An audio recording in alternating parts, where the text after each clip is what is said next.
I've never finished a novel before. Maybe I've said too much. So the really important idea that I want to play with is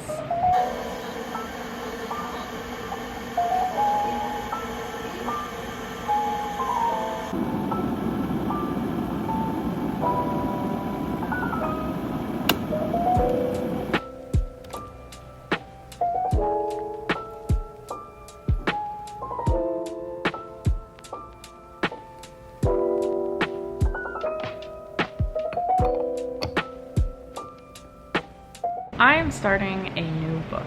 The project has no title yet, but I will be referring to it as Project Old Lovers. I only see it as a standalone story. This might be a novella. 50,000 words is kind of what I'm thinking so far. Your typical romance fantasy book is more like 70 to 90K. The story is really exploring the ideas of love, death, soulmates, and reincarnation. I think the reason I am so excited to write this story is because it has that different perspective of old love. They've already gone through their happily ever after. What's next? It's from this perspective of mature love. There's obviously going to be their old romance and learning about their meet cute, but I'm excited. I think a lot of times when adults are reading these fantasy worlds, we love the escapism, we love the passion that happens between these characters, this fresh love, this new love. But I think people get really tired of the fated mates trope, and I kind of want to take that and flip it on its head with this. So does this mean that my book may not be popular on the market? Maybe. You just can't publish your first finished novel. So this one is for me. Will I self-publish it if I can't get it traditionally published? I don't know yet. I would like to just get it written. Because this story is focusing on an older couple that has already had their typical romance. Whoa, whoa, whoa, whoa, whoa, whoa, whoa. Don't chew on the coffee table. Ugh, look at this cute face. She knows she's cute, so she doesn't get in trouble. Okay. So, as I was saying, I would like to show their younger relationship, not through flashbacks, but through these little notes. That sort of storytelling means I need to do a lot of outlining and plotting, and the reason I think I've never finished a novel before is because I was a pantser for the longest time. I had this idea that writers just had ideas come to them and you spit it all out. Yes, ideas do just come and you capture them, but it is real work and it takes editing and revision to get those ideas flowing nicely. When I was younger, I did not realize that's how it worked. I think we all kind of go through that journey though. For those of you who aren't familiar with Save the Cat, Save the Cat writes a novel. This is a really popular novel writing book. I already read it, but you can see I still have a bookmark in it, and that looks pretty early in. That's because you're not going to read this book once. I think this is a great investment.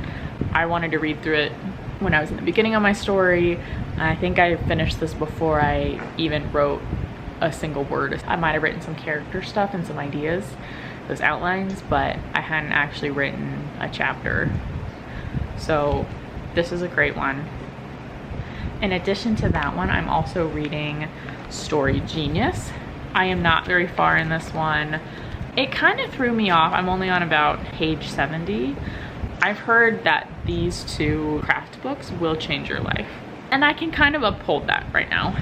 So I got kind of nervous when I started this one because it says how to use brain science to go beyond outlining and write a riveting novel, and at the very bottom, before you waste 3 years writing 327 pages that go nowhere. And in like the first few pages, it tells you before you write any more of your book, finish this book. So I did stop writing. Like I'd written maybe 1 or 2 chapters at that point. I would say just finish the first draft. It has been very helpful. I have been working through it. I'm gonna try and work through a little bit more of this today.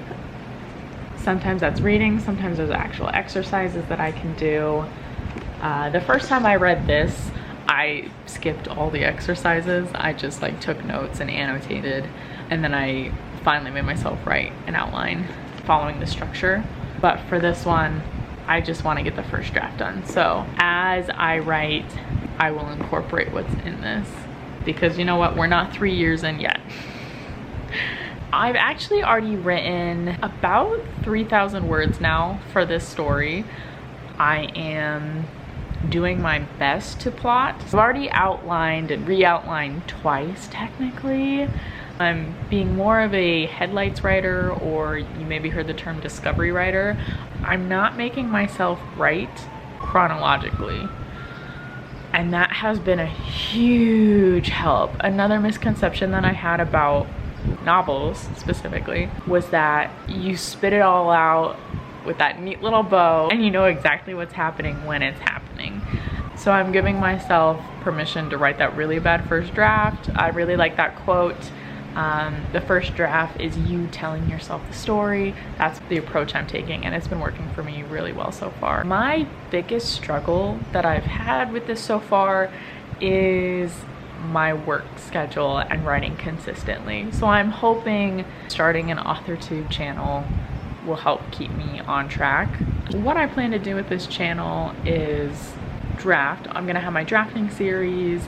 I'm going to show you how I'm balancing my work with writing, and especially like how do we overcome the struggle of not writing for a while when you have to focus on work and all those responsibilities and then coming back to your novel. My other responsibilities include, I'm kind of like a consultant, freelance, hourly worker. I do web design, I do graphic designs, I do a little bit of UX, user experience design, and then I also own a coffee shop with my partner. What I'm gonna do now is sit down and write for a little bit, and then I want to spend a little more time reading and working through this before I have to go to the coffee shop. We just switched over to pour overs. I've got an hour before the coffee shop opens again for its break before I have to go. We're gonna try and get some done.